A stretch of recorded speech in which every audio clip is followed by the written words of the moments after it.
है बताने के लिए हमारी सहयोगी मानसी दवे हमारे साथ जुड़ गई हैं। मानसी, बहुत साल पहले एक कोई मूवी आई थी, उसमें गुलशन ग्रोवर का डायलॉग था कि दिल गार्डन गार्डन हो गया। जब भी ये गार्डन रीच चलता है ना, मुझे डायलॉग याद आ जाता है। लेकिन आप बताइए कि गार्डन रीच में तेजी की वजह क्या है?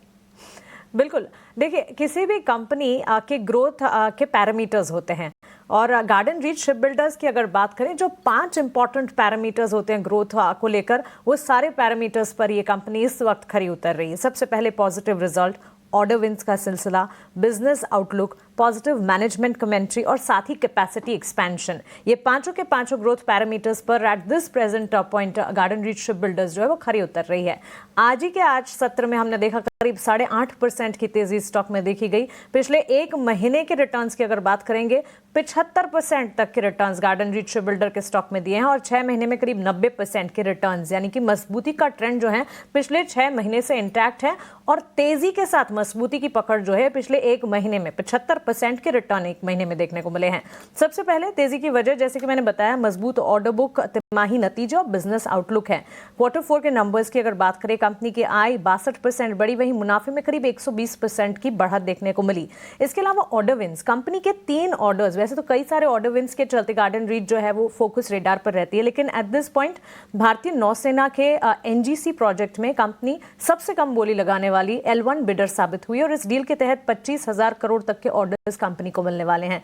दूसरी, नॉर्वे की कंपनी कोंग्सबर्ग के साथ इन्होंने एमओयू एक साइन किया है और इस एमओयू के तहत डीप सी रिसर्च यानी कि अंडर वाटर रिसर्च जो है कंपनी करने वाली है और देश का पहला पोलर रिसर्च वेसल, जो इंडिजीनियस हम कहते हैं, इंडिजीनियस पोलर रिसर्च वेसल जो है वो बनाने के लिए कंपनी ने ये कोंग्सबर्ग के साथ एमओयू साइन किया है। तो सेकंड एमओयू की खबर आती हुई। और तीसरा, स्वॉन डिफेंस के साथ कमर्शियल शिप बिल्डिंग के लिए कंपनी ने एमओयू साइन किए हैं। तो ऑर्डर विंस और एमओयू का सिलसिला जो है वो लगातार जारी है। तीसरी चीज, मैनेजमेंट की तरफ से जो बयान आ रहे हैं, क्वार्टरली नंबर्स के बाद भी पॉजिटिव कमेंट्स मैनेजमेंट की तरफ से आए। मौजूदा स्तर पर मार्जिन बनाए रखने की उम्मीद है। अगले 2 वर्षों में भारतीय नौसेना से और ज्यादा ऑर्डर्स मिलने की संभावना और 7 जहाजों के लिए करीब 70,000 करोड़ की डील्स मिलने की भी संभावनाएं हैं। बिजनेस आउटलुक की अगर बात करें, यहाँ FY25, FY26 और FY27 के लिए पॉजिटिव बिजनेस आउटलुक है। मार्जिन के फ्रंट पर 13% मार्जिन जो है सस्टेनेबल रहेंगे FY25 के लिए, कंपनी के मैनेजमेंट ने कहा है। वित्त वर्ष 2026 में कंपनी की आय के हिसाब से पीक ईयर साबित हो सकता है, तो फॉरवर्ड लुकिंग गाइडेंस है और वित्त वर्ष 2027 में ग्रोथ जो है वो जारी रहने की उम्मीद है। तो तीनों सालों के लिए ग्रोथ का आउटलुक जो है, मैनेजमेंट काफी हद तक कॉन्फिडेंट है इस ग्रोथ को लेकर। And last but not the least, capacity expansion, की क्षमता विस्तार के प्लान्स जो हैं कंपनी के। शिप बिल्डिंग क्षमता 20 से बढ़कर 24 जहाज की हो चुकी है और 2025 के अंत तक 28 जहाज तक पहुंचने की उम्मीद कंपनी बनाकर चल रही है। और कोलकाता में कंपनी के मेजर डेवलपमेंट्स हैं, लेकिन अब कंपनी का फॉरवर्ड लुकिंग प्लान ये है कि कोलकाता से बाहर ग्रीनफील्ड विस्तार पर फोकस किया जाएगा। तो positive set of numbers, order wins का सिलसिला और पॉजिटिव मैनेजमेंट कमेंट्री और आगे फॉरवर्ड लुकिंग गाइडेंस, ये सारी की सारी चीजें हर पैरामीटर, हर लिहाज पर गार्डन रीच शिप बिल्डर जो है वो इस वक्त मजबूती के साथ दौड़ लगाती हुई।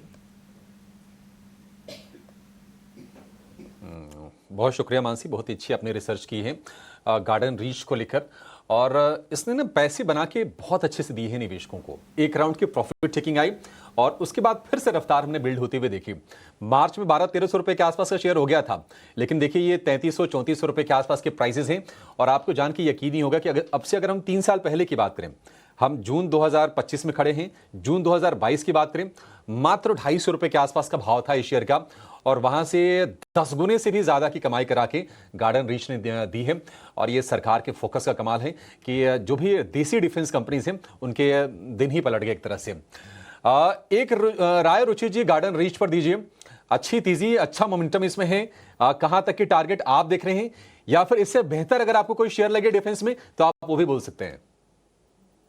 जी अभिषेक, ये ट्रेंड का तो कोई डाउट नहीं है। नो, सभी के सभी डिफेंस स्टॉक्स में, ज्यादातर डिफेंस स्टॉक्स में हमने रिसेंटली काफी strong volume based buying activity देखी है। गार्डन रीच में भी ट्रेंड अभी भी पॉजिटिव है। स्टॉक अपने 52 वीक हाई के आसपास ट्रेड कर रहा है। लेकिन आप नो रिसेंट रैली देखेंगे तो काफी शार्प रैली ऑलरेडी आ चुकी है। तो इसीलिए रिस्क रिवॉर्ड रेशियो पर्सपेक्टिव से ऐसे स्टॉक को अगर कोई इन बिटवीन छोटे मोटे डिप्स आते हैं तो बाय ऑन डिक्लाइन की स्ट्रेटेजी रखनी चाहिए। बट अगर एग्जिस्टिंग पोजीशंस है तो होल्ड करना चाहिए। 2850 एक स्ट्रॉन्ग सपोर्ट है स्टॉक के लिए पोजिशनली। तो 2850 के नीचे स्टॉप लॉस के एग्जिस्टिंग पोजीशंस को होल्ड करे और फ्रेश बाइंग कभी डिप्स आते हैं तो डिप्स में खरीदारी करे।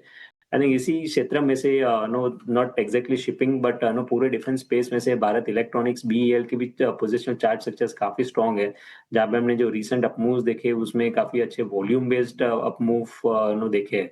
जो भी कंसोलिडेशंस भी हो रहे हैं वहां पे वॉल्यूम बेस्ड सेलिंग नहीं है अभी ये स्टॉक में।